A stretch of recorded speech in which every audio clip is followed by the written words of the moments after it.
Salut à tous et bienvenue. Si le métier de PNC vous fait rêver, il y a forcément une question que vous vous êtes déjà posée. Est-ce que ma taille ou mon poids pourrait me bloquer ?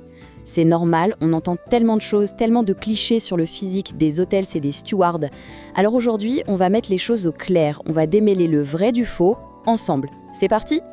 Voilà, la fameuse question à 1 million. On a tous en tête cette image un peu figée, vous savez, l'hôtesse de l'air des années 60, tout droit sortie d'une pub, avec un physique parfait. Mais est-ce que cette image a encore un sens aujourd'hui ? Eh bien, vous allez voir, la réponse est beaucoup plus intéressante qu'un simple oui ou non. Pour bien piger les règles d'aujourd'hui, on est obligé de faire un petit voyage dans le temps. Allez, on rembobine et on retourne au tout début de l'aviation commerciale. C'est là que tout a commencé. Et je vous préviens, les critères de l'époque, ça n'a absolument plus rien à voir avec maintenant. Cette petite frise résume parfaitement l'histoire. Dans les années 30, le métier est tout nouveau et déjà, les règles physiques sont hyper strictes. Ensuite, dans les années 50 et 60, l'âge d'or de l'avion, l'hôtesse de l'air devient carrément l'emblème, la vitrine de la compagnie. Son apparence, c'est un argument marketing. Il a fallu attendre les années 70 pour que, enfin, ça commence à bouger. Alors, concrètement, ça voulait dire quoi à l'époque ? Accrochez-vous bien. La liste était impressionnante. Il fallait être jeune, mince, grande, mais le critère le plus fou, c'est qu'il fallait être célibataire. Pour beaucoup de compagnies, le mariage, c'était un motif de licenciement immédiat. Et je ne parle même pas de cette notion super subjective d'extrême beauté. On est clairement dans un autre monde. Cette anecdote, elle est dingue, mais elle est vraie. Elle illustre parfaitement la pression de l'époque. Imaginez un peu le truc. Vous arrivez pour prendre votre service, et avant même de monter dans l'avion, on vous met sur une balance. Quelques grammes de trop, et vous restiez au sol. C'était une surveillance permanente. Le corps était vraiment vu comme une partie de l'uniforme. Heureusement, et je dis bien heureusement, cette époque est derrière nous. On va maintenant parler du moment où tout a basculé. Le moment où les PNC ont commencé à se battre pour que les choses changent, et pour de bon. En fait, le monde de l'aérien a simplement été rattrapé par les évolutions de la société. Les grands mouvements pour les droits civiques, et surtout pour les droits des femmes dans les années 70 et 80, ont mis un énorme coup de pied dans la fourmilière. Les compagnies ne pouvaient tout simplement plus justifier des pratiques aussi ouvertement discriminatoires.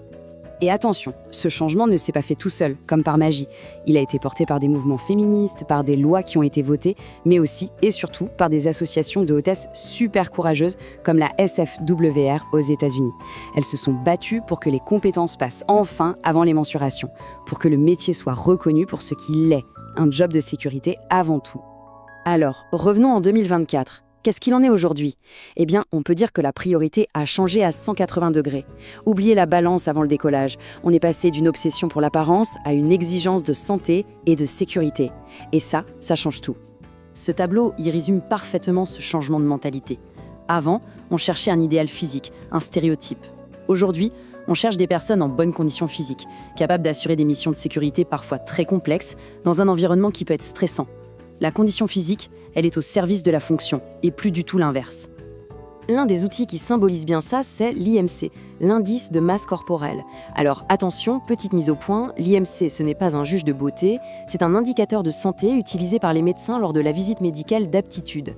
Son seul but, c'est de s'assurer que le futur PNC est en forme, qu'il pourra tenir le rythme des vols longs, du décalage horaire et gérer le stress. Rien de plus. Et pour la taille ? Oui, il y a toujours des critères, mais là aussi, la raison a changé. Ce n'est plus pour l'esthétique. Comme on peut le voir ici, ça varie d'une compagnie à l'autre. Regardez Lufthansa, par exemple. La taille minimale est la même pour les hommes et pour les femmes. Ça prouve bien que l'objectif est purement pratique et pas du tout discriminatoire. Alors, pourquoi on garde cette taille minimale ? Les raisons sont 100% opérationnelles et super logiques. Primo, la sécurité, il faut pouvoir atteindre les équipements de secours qui sont rangés en hauteur. Deuxio, l'efficacité, il faut pouvoir se déplacer et bosser facilement dans les allées parfois très étroites d'un avion. Et enfin, oui, il y a un aspect logistique pour la gestion des uniformes. La sécurité et l'efficacité avant tout. Pour résumer un peu tout ça, ce qu'il faut vraiment retenir de toute cette évolution, c'est un changement total de philosophie. On est passé d'un métier qui était basé sur l'image à un métier qui est basé sur les compétences. Ce tableau final, il est parfait pour voir en un coup d'œil le chemin parcouru. Fini les pesées, maintenant on évalue la santé globale. Fini la silhouette imposée, on a des tailles minimum justifiées par la sécurité. Et le plus important, c'est que le focus est passé de l'apparence physique aux compétences techniques. C'est ça la plus grande victoire. Donc si on devait retenir l'essentiel, ce serait ça. Le métier a changé, il est passé de l'esthétique aux pratiques. Aujourd'hui, c'est votre état de santé général qui compte, bien plus qu'un chiffre sur une balance. Vos compétences techniques, votre sang-froid, c'est ça la priorité. Et les quelques normes physiques qui restent, c'est uniquement pour la sécurité de tous. Et je crois que cette phrase résume tout. La sécurité n'a pas de tour de taille. Pensez-y une seconde. En cas d'urgence en vol, ce qui va faire la différence, ce n'est pas la silhouette de l'équipage. C'est sa capacité à gérer une évacuation, à faire les premiers secours, à garder son calme. Le professionnalisme, ça ne se mesure pas en centimètres. Ce sont les compétences qui sauvent des vies, jamais l'apparence. Voilà, j'espère que ce petit décryptage vous a plu, qu'il vous a éclairé et qu'il a surtout cassé quelques vieilles idées reçues. Un grand merci de m'avoir suivi jusqu'au bout et surtout, ne laissez jamais ces vieux clichés vous freiner ou vous décourager. Le métier de vos rêves est bien plus accessible que ça. Alors continuez à vous former, à vous préparer et on se dit à très bientôt. Salut!